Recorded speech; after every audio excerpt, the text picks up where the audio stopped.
Hello friends, હું છું જય યોગેશ ચૌહાણ. મંગલમૂર્તિ વિદ્યા મંદિરની યુટ્યુબ ચેનલમાં આપ સૌનું હાર્દિક સ્વાગત કરું છું. આપણે શીખી રહ્યા છીએ ધોરણ 9 વિષય ગણિત પ્રકરણ નંબર 1 સંખ્યા પદ્ધતિ, જેમાં આપણે આગળના ભાગ નંબર 5માં જોયું સ્વાધ્યાય 1.3ના આપણે 1 થી 3 દાખલા ગણ્યા હતા. આજે આપણે ભાગ નંબર 6માં આગળ જોવાનું છે. સ્વાધ્યાય 1.3માં દાખલા નંબર 4 જોવાનું છે. બરોબર, હવે દાખલા નંબર 4 આપણને શું કહે છે તો કે ભાઈ 0.99999 પછી ડોટ ડોટ એટલે કે 9 છે એ રિપીટ થયા રાખે છે, એટલે એક અંક રિપીટ થાય છે ને પીના છેદમાં ક્યુ સ્વરૂપમાં દર્શાવો. આપણે જેવી રીતે પ્રશ્ન નંબર 3 આગળના વિડીયોમાં જોયું એવી જ રીતે આપણે એને પીના છેદમાં ક્યુ સ્વરૂપમાં દર્શાવવાનું છે. શું તમને તમારા ઉત્તરથી આશ્ચર્ય થાય છે? તમને પૂછ્યું, આ તો તમે મૌખિક રીતે કેલ્ક્યુલેશન કરો તો તમને ખ્યાલ આવે કે તમારા જે જવાબ છે તમારો એનાથી તમને આશ્ચર્ય થાય છે. તમારા શિક્ષક અને વર્ગના સહઅધ્યાયીઓ સાથે તમારા જવાબની સત્યર્થતાની ચર્ચા કરો. સત્યર્થતા એટલે હકીકત શું છે? માની લ્યો કે તમારા ક્લાસમાં 10 વિદ્યાર્થીઓ તમે છો, બધા વિદ્યાર્થીઓ દાખલો ગણો છો તો બધાને શું જવાબ આવે છે, તો બધાની જે સત્યર્થતા છે એ તમારે ચકાસવાની છે. પણ અત્યારે આપણે ઓનલાઈન ક્લાસમાં છીએ એટલે આપણે ચકાસી નહીં શકીએ, પણ તમે એ પ્રયત્ન 3-4 વિદ્યાર્થી મિત્રો સાથે મળીને કરી શકો છો. હવે છે 0.9999 ને પીના છેદમાં ક્યુ સ્વરૂપમાં દર્શાવવું છે. બરોબર, એટલે આપણે મેન તો ઈ જ છે, બાકીની રકમ તો આપણે કાંઈ લાગુ પડતી નથી. ધારો કે બરોબર, ધારો કે x બરાબર 0.9999 ડોટ ડોટ ડોટ ડોટ છે. રેડી? ધારો કે x બરાબર તમને જે સંખ્યા આપી છે એ સંખ્યા લઈ લેવાની છે. લઈ લીધી. હવે તમે જુઓ ને તો તમને ખ્યાલ આવે કે બંને આલી બાજુ 9 એક જ અંક એવો છે જો વારંવાર આવે છે, એટલે કે એક જ અંક રિપીટ થાય છે. કેટલા અંક રિપીટ થાય છે? 1. તો જ્યારે એક અંક રિપીટ થતો હોય ત્યારે આપણે બંને બાજુ કઈ સંખ્યાનો ગુણાકાર કરીએ છીએ તો કે બંને બાજુ 10 વડે ગુણાકાર કરતા. બરાબર, બંને બાજુ આપણે 10 વડે ગુણાકાર કરવો છે. અહીંયા શું છે? x. તો x ગુણ્યા 10 બરાબર 0.9999 ડોટ ડોટ ડોટ એને ગુણ્યા પણ કેટલા કરવા છે આપણે? 10 ગુણ્યા x કરીએ તો કેટલા થઈ જાય? 10x બરાબર આપણે ગુણ્યા 10 કરવું છે એટલે આ જે દશાંશ છે ગુણ્યા 10 એટલે કે આ દશાંશ છે એ જમણી બાજુ એક અંક આવશે. તો આ જમણી બાજુ એક અંક અહીંયા આવી જાય તો કેટલા થઈ જાય? 9.9999 ડોટ ડોટ ડોટ. આટલું થઈ ગયા પછી આપણે x નો 10 સાથે ગુણાકાર કર્યો, 0.99999 10 સાથે ગુણાકાર કર્યા પછી હવે આપણે બંનેમાંથી શું બાદ કરશું તો કે x, એટલે કે બંને બાજુથી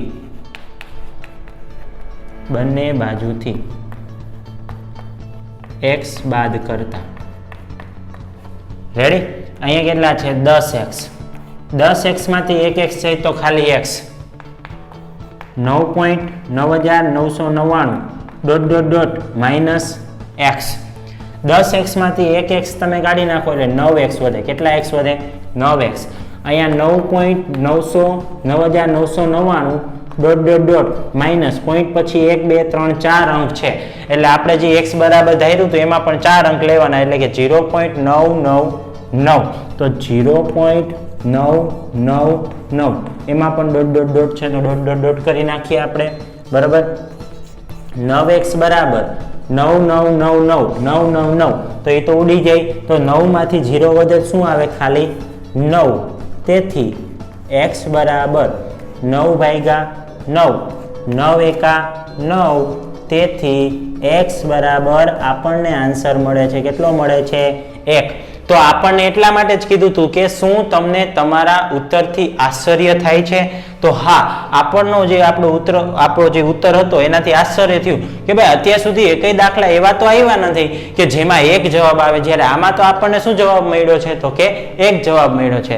દાખલામાં ક્યાંય તમારી ભૂલ છે નહીં. બરાબર, દાખલો એકદમ સાચો જ છે. 0.99999 આપણને એક શીખવાડ્યું છે સરે કે ભાઈ પોઈન્ટ પછીનો જો ત્રીજો અંક હોય, બરોબર, એટલે કે પોઈન્ટ પછીનો થર્ડ ડિજિટ જોવાનો. જો એ 5 કે 5 થી મોટો એટલે કે 5 કે 5 થી મોટો હોય તો એના આગળના અંકમાં આપણે એક એડ કરી દઈએ. તો અહીંયા 5 કે 5 થી મોટો હતો તો 99 માં તમે એક એડ કરો એટલે કેટલા થઈ જાય? તો કે 100. તો 100 એટલે એક અહીંયા આવી જાય ને એક પોઈન્ટ શું થઈ જાય? 0 0. એટલે આપણો જે આન્સર છે એ સાચો જ છે. એટલે આપણે એને p ના છેદમાં q સ્વરૂપમાં સાબિત કરી બતાવ્યું. હવે પાંચમો દાખલો, 1 ના છેદમાં 17 ની દશાંશ અભિવ્યક્તિમાં પુનરાવર્તિત અંકોની સંખ્યા વધુમાં વધુ કેટલી હશે? તમારો જવાબ ભાગાકાર કરીને ચકાસો. આ દાખલાનો તમે ભાગાકાર કરો ને એટલે બહુ જબરજસ્ત ભાગાકાર થશે અને કદાચ તમારું ચોપડાનું અડધાથી વધારે પેજ પણ ભરાઈ જાય તો પણ આશ્ચર્યની વાત નથી. બરોબર, મારે તો આટલી જગ્યા જોઈ જ જશે. હવે આપણે જોઈએ 1 ભાગ્યા કેટલા કરવા છે? 17.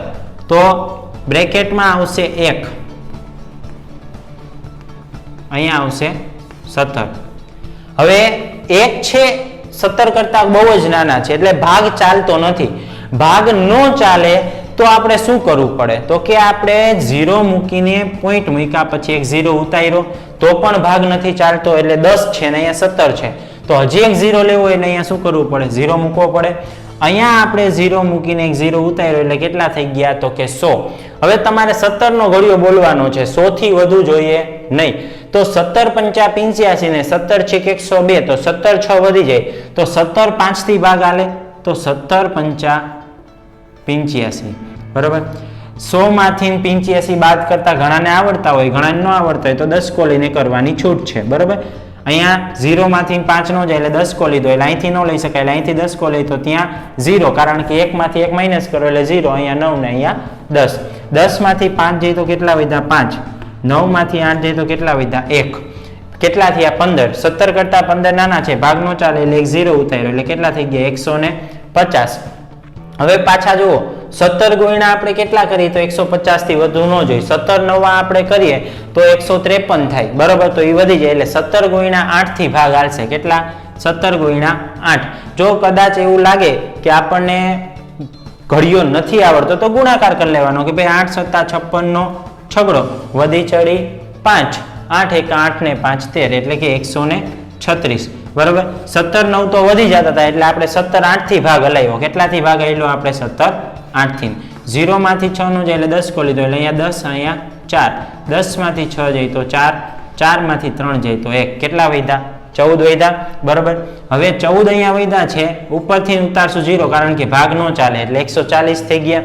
પાછો 17 નો ઘડિયો બોલો. બરોબર, તો પાછો 17 નો ઘડિયો બોલે તો આપણે જોયું કે 17 ગુણ્યા 8 કરીએ છીએ તો આપણને 136 મળે છે. બરોબર, તો 136 મળે છે તો પાછો એનાથી જ ભાગ ચલાવશું કે ભાઈ 17 અઠ્ઠા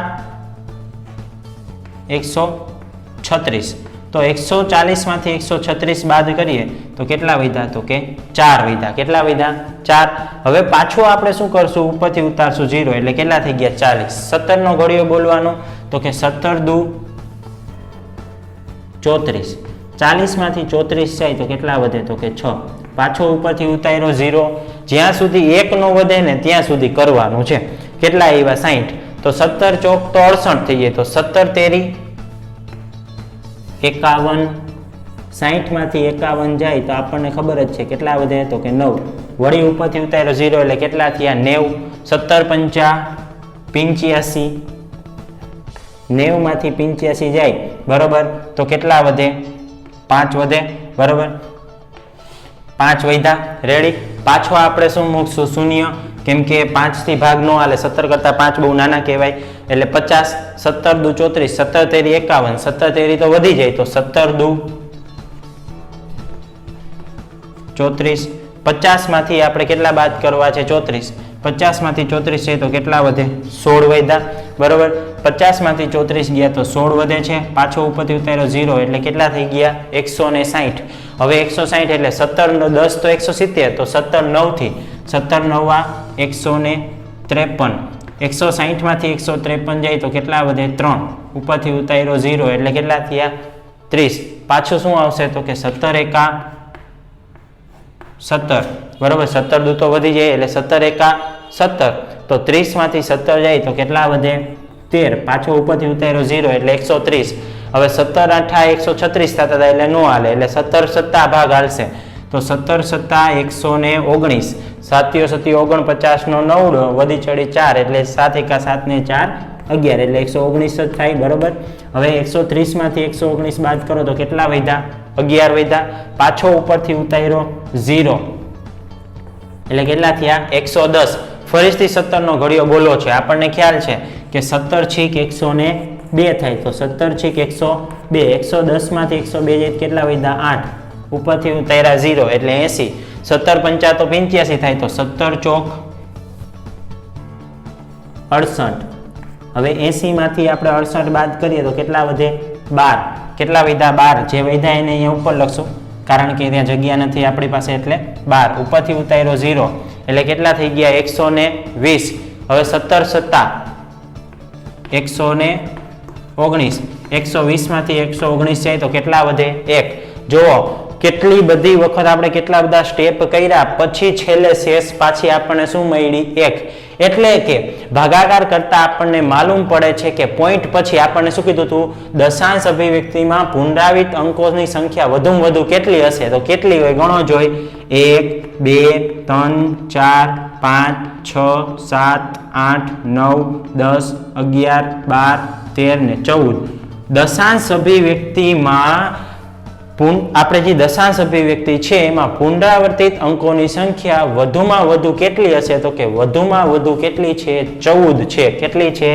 14 છે. તો આપણે એમ લખી શકીએ કે આમ 1/17 ની દશાંશ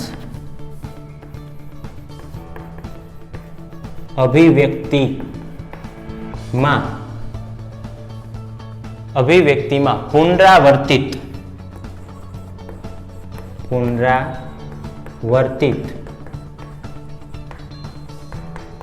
અંકોની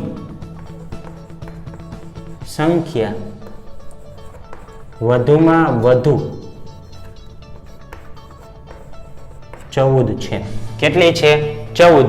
એટલે કે ભાગાકાર કર્યા પછી આપણને ખબર પડી કે 14 અંક એવા છે કે જે ફરીથી હવે શું થશે? રિપીટ. આમ અનંત આવૃત દશાંશ ધરાવે છે અને પોઈન્ટ પછી આપણે અત્યાર સુધીના જે બધા ઉદાહરણ જોઈએ એમાં કેવું હતું કે ભાઈ 1 અંક રિપીટ થતો હોય અથવા તો 2, વધુમાં વધુ 3 અંક. પણ આનો ભાગાકાર કરતા આપણને માલુમ પડ્યું કે એમાં 14 અંક એવા છે કે જે ફરી વખત શું થશે? રિપીટ થશે, બરોબર. તો બે દાખલાને નોટ ડાઉન કરી લેજો. હવે આપણે જોઈએ સ્વાધ્યાય 1.3 દાખલા નંબર 6, જેમાં P અને Q ને x સિવાયનો કોઈ સામાન્ય અવયવ ન હોય, બરાબર. અથવા તો એમ કહી શકીએ કે x સિવાયની કોઈ સામાન્ય સંખ્યા એમાં ન આવતી હોય તથા જેની દશાંશ અભિવ્યક્તિ શાંત હોય તેવા P ના છેદમાં Q માં Q નોટ બરાબર 0 સ્વરૂપના સમય સંખ્યાના કેટલાક ઉદાહરણ લો જ્યાં P અને Q પૂર્ણાંક છે અને Q નોટ બરાબર 0 છે. શું તમે અનુમાન લગાવી શકો છો કે Q એ કયા ગુણધર્મનું પાલન કરવું જોઈએ? આ પ્રશ્ન છે ને એ ધોરણ 10 નો છે, પણ પાઠ્યપુસ્તક મિત્ર આપણને એમ કહે છે કે ભાઈ અત્યારે થોડો બેઝિક ખ્યાલ લઈ લ્યો તો તમને ધોરણ 10 માં જ્યારે આ પ્રશ્ન પાછો આવે તો તમને એ દાખલો ઝડપથી આવડી જાય. તો આપણે એને ધ્યાનમાં રાખીને આ પ્રશ્ન શીખશું, બરોબર. સૌથી પહેલા તો P અને Q ને x સિવાયનો કોઈ સામાન્ય અવયવ ન હોય, બરોબર. x સિવાયનો કોઈ સામાન્ય અવયવ ન હોય એટલે જનરલી એવી સંખ્યા હોય કે જેને અવિભાજ્ય સંખ્યા કહેવાય, કારણ કે વિભાજ્ય સંખ્યાને તો ઘણા બધા અવયવ હોય, જ્યારે અવિભાજ્ય સંખ્યાને x સિવાયનો કોઈ સામાન્ય અવયવ હોતો નથી, બરોબર. તો જેની દશાંશ અભિવ્યક્તિ શાંત હોય, પાછી એની દશાંશ અભિવ્યક્તિ પણ શાંત હોય. હવે દશાંશ અભિવ્યક્તિ કેની શાંત હોય? બરોબર. તો કે જેના છેદમાં 10, 100, 1000, 10,000 જેવી સંખ્યાઓ હોય એની જ દશાંશ અભિવ્યક્તિ શાંત હોય છે. આપણે શીખી ગયા, આપણે એવી ઘણી બધી સંખ્યા જોઈ, બરોબર. તો આપણે શરૂઆત ત્યાંથી કરીએ કે જેની દશાંશ અભિવ્યક્તિ શાંત હોય તેવા P ના છેદમાં Q સ્વરૂપના સમય સંખ્યાના કેટલાક ઉદાહરણ લેવાના છે. તો ઉદાહરણ લેતા પહેલા આપણે જોઈએ કે એક સંખ્યા છે આપણી પાસે જે છે 10, બરોબર. છેદમાં 10 હોય તો એની દશાંશ અભિવ્યક્તિ કેવી હોય? શાંત. 10 ના અવયવ શું થાય? 2 × 5 = 10. શું થાય? 2 × 5 = 10. તો આના આધારે આપણે એમ કહી શકીએ કે જેની દશાંશ અભિવ્યક્તિ શાંત હોય ને એના છેદ એટલે કે એનો ક્યુ, એના ક્યુ ના અવિભાજ્ય અવયવીકરણમાં 2 અથવા તો 5 અથવા તો બંને આવતા હોવા જોઈએ. જો મેં શબ્દ એવો વાપર્યો 2 અથવા 5 અથવા તો 2 અને 5 બંને આવતા હોવા જોઈએ. બરોબર, એવી કોઈ પણ સંખ્યા હોય, બરોબર, એવી કોઈ પણ સંખ્યા જો એના છેદમાં આવે તો એ દશાંશ અભિવ્યક્તિ શાંત હોય. દાખલા તરીકે આપણે જોઈએ કે 2 ની 1 ઘાત તો 2 જ થાય, બરોબર. પછી 5 ની 1 ઘાત કેટલી થાય તો કે 5. 2 ની 2 ઘાત છે કેટલી થાય 4. 5 ની 2 ઘાત કેટલી થાય તો કે 25. 2 ની 3 ઘાત કેટલી થાય તો કે 8. 5 ની 3 ઘાત કેટલી થાય તો કે 125. 2 ની 4 ઘાત કેટલી થાય તો કે 16. 5 ની 4 ઘાત કેટલી થાય તો કે ભાઈ 625. બરોબર, આપણે જોઈ છે જે આ સંખ્યા મેં અહીંયા લખી છે, બરોબર, ઇન બ્રેકેટમાં, એ જે સંખ્યા છે એને ધ્યાનમાં રાખીને હું તમને અમુક ઉદાહરણ શીખડાવીશ. હવે આપણને એમ કીધું કે એવી દશાંશ અભિવ્યક્તિ લખો કે જે શાંત હોય, એવા સમય સંખ્યાના ઉદાહરણ લખવા છે. તો સમય સંખ્યાનું સ્વરૂપ હંમેશા કેવું હોય તો કે p ના છેદમાં q સ્વરૂપ હોય. બરોબર, p બરાબર કોઈ પણ સંખ્યા આવે પણ q બરાબર કોઈ દિવસ 0 આવે નહીં. બરોબર, p છે એ કોઈ પણ પૂર્ણાંક હોઈ શકે, કોઈ પણ પૂર્ણાંક, એના માટે એવો કોઈ રૂલ્સ નથી કે આ જ પૂર્ણાંક આવે એમ. બરોબર, p બરાબર કોઈ પણ પૂર્ણાંક આવી શકે છે પણ q નોટ બરાબર 0, q બરાબર 0 સિવાયનો કોઈ લેવાનો, 0 લેવાનો નહીં. જો છેદમાં 0 આવી જાય તો એને સમય સંખ્યા કહેવાય નહીં. એટલે સમય સંખ્યાનું સ્વરૂપ આપણને મળી ગયું p ના છેદમાં q. બરોબર, હવે આપણે એવી કોઈ પણ સંખ્યા લખવી છે પણ એક નિયમ છે કે સંખ્યા લખો ને શાંત હોવી જોઈએ. કેવી હોવી જોઈએ? શાંત હોવી જોઈએ. તો દાખલા તરીકે આપણને કીધું હતું કે એના અમુક ઉદાહરણ લખો, તો આપણે 2 એક્ઝામ્પલ લખશું. પહેલું એક્ઝામ્પલ આપણે જોઈએ, દાખલા તરીકે 623. બરોબર, 623 માંથી આપણે આમાંથી કોઈ પણ એક સંખ્યા લઈ લઈ. બરોબર, માની લ્યો 125 ગુણ્યા આપણે 8 કરવા છે, તો 125 ગુણ્યા 8 કરીએ એટલે 1000 થાય. કેટલા થાય? 1000. તો છેદમાં આપણે લખી નાખીએ 1000. કેટલા? 1000. હવે જુઓ 623 ના છેદમાં 1000 છે તો એને આપણે આમ લખી શકીએ, 623 ના છેદમાં 1000 છે તો કે ભાઈ 2 ની કેટલી ઘાત હતી તો કે 3. 5 ની કેટલી ઘાત હતી તો કે 3. બરાબર, તો 2 ની ઘાત લખી આપણે, આને અત્યારે એમને એમ રાખશું. હવે માની લ્યો કે કોઈ સંખ્યા એવી છે કે બાય એક્ઝામ્પલ 34. 34 ના છેદમાં આપણને 16 આપેલા છે. કેટલા આપેલા છે? 16. તો શું આને શાંત દશાંશ અભિવ્યક્તિ કહેવાય? કેમ નો કહેવાય? નો કહેવાય તો કેમ નો કહેવાય, ને કહેવાય તો કેમ કહેવાય? હવે હું એમ કહીશ કે કહેવાય, તો શું કામ કહેવાય એ મારે સાબિત કરવું છે. તો હું તમને સાબિત કરીને બતાવું. 34 ના 34 એમને એમ રાખો. 16 છે તો 16 છે એ કેની ઘાત છે તો કે 2 ની 4 ઘાત છે. કેટલી ઘાત છે? 2 ની 4 ઘાત. હવે આમાં તમે જોયું કે આ શાંત છે તો શું કામ શાંત છે તો કે ભાઈ એમાં 5 આવ્યા છે એટલે. પછી આમાંય તમે જોયું આ 10 હતા અને મેં તમને કીધું કે છેદમાં 10 કે 100 કે 1000 હોય તો એ શાંત શ્રેણી હોય, તો આમાંય 5 હતા. તો આમાં 5 તો છે જ નહીં. તો આપણે શીખી ગયા છીએ ધોરણ 7 માં કે અહીંયા જેટલી ઘાત છે 2 ની 4 ઘાત, બરોબર, એટલી જ ઘાત લઈને તમે એના છેદમાં એનો ગુણાકાર કરી શકો. એટલે કે 5 ની 4 ઘાત લઈને તમે એના છેદમાં ગુણાકાર કર્યો તો એ જ સંખ્યાનો ગુણાકાર પાછો તમારે ક્યાં કરવાનો તો કે અંશમાં પણ કરવાનો. એટલે અંશમાં પણ આપણે 5 ની 4 ઘાત સાથે એનો ગુણાકાર કર્યો. હવે જો અહીંયા 3 ની અહીંયા 34 છે તો 34 ના 34 એમને 5 ની 4 ઘાત એટલે કેટલા થાય તો કે 625. હવે છેદમાં એવું નથી કરવાનું. છેદમાં આપણે શું કરવાનું છે? 2 નો ઘાત છે એ સામાન્ય કાઢી લ્યો. એટલે અહીંયા કેટલા થઈ ગયા તો કે 2 ગુણ્યા 5 ની 4 ઘાત. બરોબર, પછી આગળ જોઈએ, દાખલાને વધારીએ. 34 ના 34 એમને આ 2 નો આપણે ગુણાકાર કરી નાખીએ. 625 ગુણ્યા 34 તો 625 એને ગુણ્યા 34 તો 4 ના 0, 3 પંચા 15 નો પાંચડો વધી ચડી 1, 3 દુ 6, 6 ને 1 7, 3 6 18, 4 પંચા 20 ની 0 વધી ચડી 2, 4 દુ 8 ને 2 10 ની 0 વધી ચડી 1, 4 છીક 24, 24 ને 1 25. સરવાળો કરી નાખો. 0 5 7 ને 5 12 નો બગડો વધી ચડી 1, 8 ને 2 10 ને 1 11 વધી ચડી 1. કેટલા આવ્યા? 21250. તો અહીંયા લખી નાખવાના 21250. અહીંયા 2 ગુણ્યા 5 કરો એટલે કેટલા થઈ જાય? 10. 10 ની કેટલી ઘાત છે તો કે 4 ઘાત. તો 21,250 ના છેદમાં 10 ની 4 ઘાત એટલે 1 2 3 ને 4 0 0 ઉડી ગયા. અહીંયા કેટલા અંક છે? 1 2 ને 3. તો 1 2 ને 3 અંકની આગળ પોઈન્ટ એટલે 2.125. તો તમે જોવો જોઈએ આ કેવી દશાંશ અભિવ્યક્તિ છે? શાંત દશાંશ અભિવ્યક્તિ છે. આટલું થઈ ગયા પછી આપણને છેલ્લે એમ પૂછ્યું હતું કે શું Q જે આપણો Q છે એ કયા ગુણધર્મનું પાલન એને કરવું જોઈએ? બરાબર, તો આપણે કહી શકીએ કે Q એ કયા ગુણધર્મનું પાલન કરવું પડે? તો કે આમ Q બરાબર 2 ની m ઘાત 5 ની n ઘાત સ્વરૂપના ગુણધર્મનું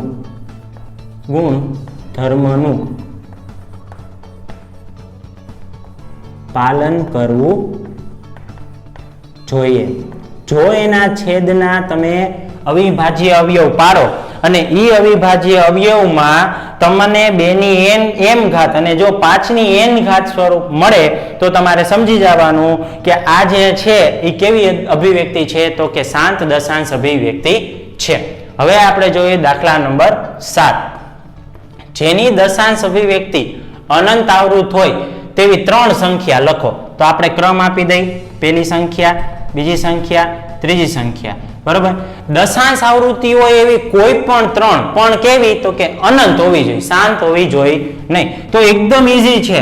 બરોબર, તમે ગમે તે લખી શકો. 0.110, 1110, 1110 એવી રીતે તમે કોઈ પણ લખી શકો છો. પછી છે 0.20, 0.20, પછી 200, પછી 2000, પછી 20,000. બરાબર, વગેરે વગેરે રીતે તમે લખી શકો છો. પછી છે 0.1, 2, 3, 4, 5, 6, 7, 8, 9 પાછું આવે 1, 2, 3, 4, 5, 6, 7, 8, 9. તો આવી રીતે તમે કોઈ પણ 3 અનંત અનાવૃત છે, બરાબર, અનંત અનાવૃત દશાંશ અભિવ્યક્તિના ઉદાહરણ લખી શકો છો. નોટ ડાઉન કરી લેજો. હવે આપણે જોઈએ દાખલા નંબર 8.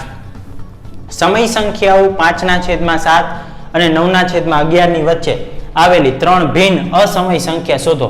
આગળ કઈ કીધું નહોતું એટલે ગમે તે 3 લખી. હવે આમાં તમને ચોખવટ કરીને કીધું છે કે ભાઈ 5/7 અને 9/11. તો પહેલા તો આપણે છે ને 5/7 ની દશાંશ અભિવ્યક્તિ મેળવવી પડશે. બરાબર, તો આપણે 5/7 ની દશાંશ અભિવ્યક્તિ મેળવવા માટે એનો ભાગાકાર કરશું. 5/7. બરાબર, ભાગ ન ચાલે એટલે આપણે 0 મૂકીને પોઈન્ટ મૂકીને શું કરશું? એક 0 ઉતારશું. તો 50 થઈ ગયા. 70 49. 50 માંથી 49 છે તો કેટલા વધ્યા? 1. ઉપરથી ઉતાર્યો 0. 7 એકા 7. 10 માંથી 7 જાય તો કેટલા વધ્યા? 3. ઉપરથી ઉતાર્યો 0. 7 4 28. 30 માંથી 28 જાય તો કેટલા વધે? 2. ઉપરથી ઉતાર્યો 0. 7 2 14. 20 માંથી 14 જાય તો કેટલા વધે? તો કે 6. ઉપરથી ઉતાર્યો 0. 7 8 56. કેટલા વધ્યા? તો કે 4. ઉપરથી ઉતાર્યો 0. 7 5 35. તો 40 માંથી 35 છે તો કેટલા વધે? તો કે 5 વધે. બરોબર, તો આપણને આની દશાંશ અભિવ્યક્તિમાં જુઓ 5 અહીંયા હતા, પાછા અહીંયા 5 આવી ગયા એટલે કે 0.714285. બરોબર, એની દશાંશ અભિવ્યક્તિ આપણને મળી. ત્યાર પછી આપણે ગોતવી છે 9/11 ની. બરોબર, તો એનો પણ આપણે ભાગાકાર કરશું. 9/11. હવે ભાગ ન ચાલે એટલે 0 મૂકીને પોઈન્ટ મૂકીને 0 ઉતાર્યો એટલે 90. તો 11 8 88. 90 માંથી 88 જાય તો 2. ઉપરથી ઉતાર્યો 0. 11 એકા 11. 20 માંથી 11 જાય તો 9. ઉપરથી ઉતાર્યો 0. પાછું આવ્યું 11 8 88. 90 માંથી 88 જાય તો કેટલા વધ્યા? 2. પાછો ઉપરથી ઉતાર્યો 0. 11 એકા 11. 20 માંથી 11 જાય તો પાછા કેટલા વધ્યા? 9. તો તમે જોઈ શકો છો કે 9/11 કરવાથી આપણને 0.81 છે એ રિપીટ થાય છે. બરોબર, એટલે 0.81. હવે આ બેની વચ્ચે કોઈ પણ 3 સંખ્યા લખવી છે. બરોબર, કેટલી સંખ્યા લખવાની છે? 3. આપણને શું કીધું હતું કે 5/7 અને 9/11. 5/7 અને 9/11 ની વચ્ચે આવેલી 3 ભિન્ન સંખ્યાઓ, બરાબર, પહેલી કોઈ પણ લખી શકો, અહીંયા 71 ને 81 ની વચ્ચેની, બરાબર. દાખલા તરીકે 71 છે તો 71 પછી આપણે 72 લીધા, 72 1 2 3 4 5 6 ડોટ ડોટ ડોટ, પછી આપણે બીજી સંખ્યા લેવી છે કે 0.75, પછી 76 77 78 79, બરાબર, વગેરે વગેરે ડોટ ડોટ ડોટ. ત્યાર પછી આપણે ત્રીજું ઉદાહરણ લેવું છે કે ભાઈ 0 પોઈન્ટ, બરાબર, બેની વચ્ચે જ લેવાની છે તો કે ભાઈ 80, પછી 800, પછી 8000, બરાબર, વગેરે વગેરે વગેરે ડોટ ડોટ ડોટ. એવી રીતે તમે કોઈ પણ 3 સમય સંખ્યા બેની વચ્ચે લખી શકો છો, એના માટે કોઈ નિયમ નથી, બરાબર, કે આ જ લખવા. હવે પ્રશ્ન નંબર 9, નીચેની સંખ્યાનું સમય અને અસમય સંખ્યામાં વર્ગીકરણ કરો.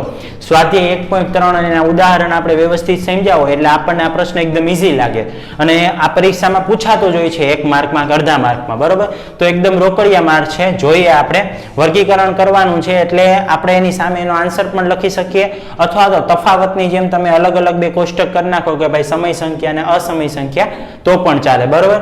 હવે પહેલું છે કે વર્ગમૂળ 23. હવે વર્ગમૂળ 23, પહેલા તો 23 ને વિચારો કે 23 કેવી સંખ્યા છે તો કે ભાઈ 23 છે એ અવિભાજ્ય સંખ્યા છે, એનું વર્ગમૂળ નીકળે જ નહીં. તો જે સંખ્યાનું વર્ગમૂળ ન નીકળતું હોય એ સંખ્યાને કેવી સંખ્યા કહેવાય તો કે ભાઈ અસમય સંખ્યા કહેવાય. કેવી સંખ્યા કહેવાય? અસમય સંખ્યા. કે જે સંખ્યાનું વર્ગમૂળ નીકળતું જ નથી એને કેવી સંખ્યા કહેવાય? અસમય સંખ્યા. અને પાછું એ અવિભાજ્ય સંખ્યા હતી એટલા માટે. હવે બીજું જોઈએ વર્ગમૂળ 225. વર્ગમૂળ 225 નું વર્ગમૂળ નીકળે, કેટલું નીકળે? 15. તો માત્ર 15 આવ્યું, 15 ના છેદમાં કાંઈ નથી તો તમે એને 1 લખી શકો એટલે 15 ના છેદમાં 1 એટલે કેવું સ્વરૂપ બન્યું તો કે ભાઈ p ના છેદમાં q સ્વરૂપ. તો p ના છેદમાં q સ્વરૂપને કેવી સંખ્યા કહેવાય તો કે ભાઈ સમય સંખ્યા કહેવાય છે. ત્યાર પછી છે 0.3796. તમે જુઓ શાંત દશાંશ આવૃત્તિ છે તો જો શાંત દશાંશ આવૃત્તિ હોય તો તમે એને p ના છેદમાં q સ્વરૂપમાં એટલે કે p upon q માં આપણે દર્શાવી શકીએ. કેવી રીતે તો કે ભાઈ 3796 ના છેદમાં પોઈન્ટ પછી 4 અંક હતા એટલે 1 2 3 4 0. તો જો તમે જે સંખ્યાને આવી રીતે p ના છેદમાં q સ્વરૂપમાં દર્શાવી શકો એને કેવી સંખ્યા કહેવાય તો કે ભાઈ સમય સંખ્યા. અને પાછી કેવી આવૃત્તિ હતી એની તો કે શાંત દશાંશ આવૃત્તિ હતી. હવે અહીંયા ચોથું 7.478 ડોટ ડોટ ડોટ, પણ 478 પાછા રિપીટ થાય છે તો એને અનંત દશાંશ આવૃત્તિ કહેવાય. અનંત દશાંશ આવૃત્તિ હોય એટલે એને કેવી સંખ્યા કહેવાય? અસમય સંખ્યા કહેવાય. કેવી સંખ્યા કહેવાય? અસમય સંખ્યા. ત્યાર પછી અહીંયા 1.10 100 1000 એમ ચાલ્યું જ જાય છે, ક્યાંય એનું કામ પૂરું થતું નથી એટલે શેષ શૂન્ય આવતી નથી તો એને કેવી સંખ્યા કહેવાય? અસમય સંખ્યા કહે છે. રેડી? નોટ ડાઉન કરી લેજો બંને દાખલાને વ્યવસ્થિત રીતે. જો વિડીયોમાં તમને કાંઈ ન સમજાતું હોય તો તમે અમારો કોન્ટેક્ટ કરીને અથવા તો કમેન્ટ કરીને પૂછી શકો છો. આ વિડીયો તમે ધોરણ 9ના બીજા વિદ્યાર્થીઓ સુધી પહોંચાડો જેથી કરીને એ વિદ્યાર્થીને પણ આનો લાભ મળે. અને જો તમે મંગલમૂર્તિ વિદ્યા મંદિરની યુટ્યુબ ચેનલને સબસ્ક્રાઇબ ન કરી હોય તો સબસ્ક્રાઇબ કરી લેજો જેથી કરીને એજ્યુકેશનને લગતા આવા વધુ વિડીયો તમને મળતા રહે. Thank you.